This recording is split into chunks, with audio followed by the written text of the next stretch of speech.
Breaking news, we interrupt your screen. The biggest political drama that this country's ever seen. $1.8 billion sitting ready in a pot of fun to fight the weaponization. Now it's getting shot. Our angle minimation coming at you live today with the full breakdown of how this money slipped away. Grab your legal minifig, sit down and pay attention, cause this story has more layers than we need to mention. Let's rewind the clock to where this whole thing started. A lawsuit filed in Florida, $10 billion cold-hearted. Trumpers, the IRS, and the Southern District Court. Donald Trump, Don Jr., Eric in the ARG. The claim was simple, well as simple as it gets. Someone leaked his tax returns and they weren't done yet. A former IRS contractor took the data out the door, and the Trump team said that leak was worth $10 billion or more. 2019, 2020, those were the returns in play. Filed a lawsuit saying federal government had to pay. The case sat in the court for years, building up the tension until May 18, 2026 brought the final mention. A settlement was reached, and here's the part that's wild. No cash damages avoided, not a dollar, not a dime, not a foul. Just a formal written apology with the dungeon inside and the printed goods. The dollar fund, that's where the drama's inside.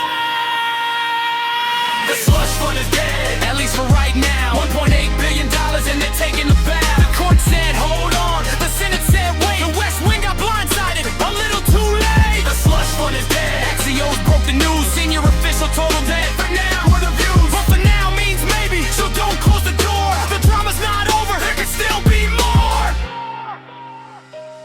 Now let me walk you through the fund they built from scratch. The Anti-Weaponization Fund, 1.776 attached. That's commonly rounded to 1.8 when the headlines roll. Drawn from the Federal Judgment Fund of a applicable congressional bankroll. That fund exists to settle legal claims against the state. It's been used before, but critics said this usage wasn't straight. The Department of Justice made the official announcement clear. Acting Attorney General Todd Blanche stepped up this theory, said the machinery of government should never be a weapon against any American. That's the message he kept stepping. He said we're setting up a process that is lawful and fair for victims of lawfare to come forward and declare. A 5-person commission appointed by the AG's hand. One member in consultation with congressional leadership is planned. The commission sets the guidelines, the commission hears the claims, the commission decides the money. And that's where friction came. The AG could remove and replace the members at will. And quarterly reports to the AG, that was the drill. Fund sunsets December 1st of 2028. Any unused dollars revert to the government, that's the stated fate. But the moment the announcement dropped, the backlash hit the wall. Democrats, Republicans, the criticism came from all. Critics slapped the label on it fast. They called it a slush fund with virtually no oversight and guardrails, basically none. Taxpayer dollars sitting in a pot controlled by the AG,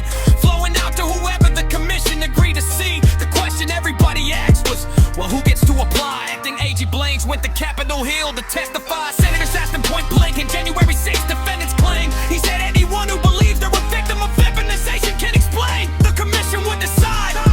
He didn't rule it out in that ambiguous answer. Set the Senate in the down January 6th. That's a charged political phrase. Some were convicted, some were pardoned in those early White House days. The idea that rioters, including those who assaulted police on the floor, could potentially receive taxpayer compensation through this door. That was the flashpoint. That was the moment the room erupted loud and the bipartisan backlash started growing like a cloud. The slush fund is dead, at least for right now. $1.8 billion and they're taking the foul. The court said hold on, the Senate said wait. The West Wing got blindsided, a little too late. The slush fund is dead, Axios broke the news. Senior official told them that for now we're the views. But for now means maybe, so don't close the door. The drama's not over, there can still be more. Nearly left the GOP Senate caucus had reservations on record. The closed door briefing on the Hill. The atmosphere got tortured. Senators were yelling, senators were screaming. That's the word from Senator Ted Cruz himself.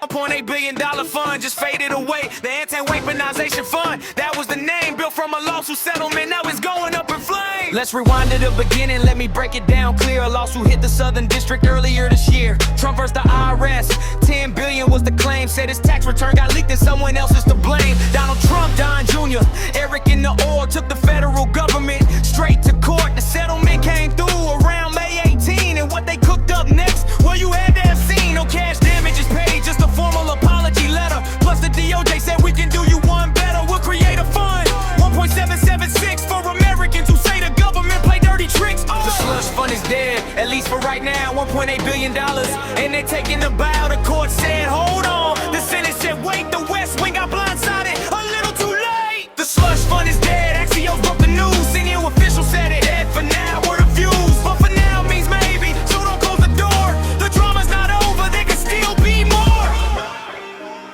Critics called it a slush fund with no guardrails attached. Taxpayer dollars flowing, that's the problem they flag. The commission of 5 appointed by the AG could hand out the money to whoever they please. Who qualifies as a victim? That's the question in the room. Acting AG Todd Blanche testified, the answer made some fume. January 6th defendants, could they apply? He didn't say no outright, and that's what caught the eye. Democrats came out swinging. Schumer called it bold, one of the most brazen acts of self-dealing with told. House Republicans, Senate Republicans, even the GOP said this is a distraction that we really didn't need. John Thune had a conversation with the White House on the phone. Mike Johnson said he's raising it, this one hit close to home. Nearly half the Senate caucus had reservations to share the closed door briefing on the Hill. Senators fill the air. Then the court stepped in and issued a restraining order tight. Judge Brinkham in Virginia said not yet hold the night. A hearing set for June the 12th. The block is still in place. Judge Williams in Florida opened an inquiry on the case. Was the settlement collusive? Did it defraud the court? These are the legal questions. Now the judges must sort. The DOJ said we'll respect the ruling. We'll comply, but legal experts say this case is worth watching with both eyes. One official said the West Wing got blindsided by the plan. Another said it's just a distraction. Let's move on again. The fund's supposed to sunset December 2028 with unused money going back, but now that they can wait, the judgment fund was tapped. A perpetual appropriation. Critics said they're using it this way without pride or foundation. The commission would have set the guideline, decided every claim. Quarterly report to the AG, but the oversight looks when they came. Now it's paused, it's shelved, it's dead for now they say, but for now leaves a window. It could come back someday. The political pressure mounted from the left and from the right, and a $1.8 billion controversy lost the fight. So that's the story of the fund that came and went. $1.8 billion, a political event. The courts, the Senate, the backlash from within put the Anti-Weaponization Fund on ice again. This is unran legal in a nation. We break it down. Satirical,